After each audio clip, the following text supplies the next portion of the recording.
ശരീരത്തിലെ ചീത്ത കൊളസ്ട്രോളിൻ്റെ അളവ് കുറയ്ക്കാനും നല്ല കൊളസ്ട്രോളിൻ്റെ അളവ് കൂട്ടാനും സഹായിക്കുന്ന വളരെ പെട്ടെന്ന് വീട്ടിൽ തന്നെ ഉണ്ടാക്കാവുന്ന ഒരു പാനീയമാണ് പറയുന്നത്.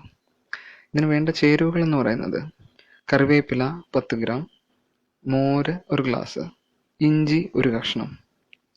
തയ്യാറാക്കുന്നത്: കറിവേപ്പില അരച്ചെടുത്ത് ഇഞ്ചിയും ചെറുതായി അരിഞ്ഞതും ചേർത്ത് മോരിൽ കലക്കി വെറും വയറ്റിൽ കുടിച്ചാൽ കൊളസ്ട്രോൾ കുറയുന്നതായിട്ട് കാണാം. മറ്റൊന്ന്, ചുവന്ന ഉള്ളിയിലും സവാളയിലും ക്യൂയർസ്റ്റീൻ എന്ന ഘടകം കൊളസ്ട്രോളിൻ്റെ ആഗിരണം തടയുന്ന ഒന്നാണ്. അതുകൊണ്ട് ഭക്ഷണത്തിൻ്റെ കൂടെ ആണെങ്കിലും സലാഡോ മറ്റോ കഴിക്കുമ്പോൾ അതിൽ ഉള്ളി, അതായത് സവാള കഷ്ണങ്ങളാക്കിയത് കഴിക്കാനായിട്ടും ശ്രദ്ധിക്കുക. കൊളസ്ട്രോൾ ശരീരത്തിൽ കുറയുന്നത് നിങ്ങൾക്ക് തന്നെ കാണാം. ഗുളികകളോ മറ്റ് ഘടകങ്ങളോ കഴിക്കുകയാണെങ്കിൽ കൂടെ നിങ്ങൾക്കതിൻ്റെ അളവ് വർദ്ധിപ്പിക്കാതെ തന്നെ കുറയ്ക്കാനായിട്ട് സാധിക്കും. Thank you for watching this video.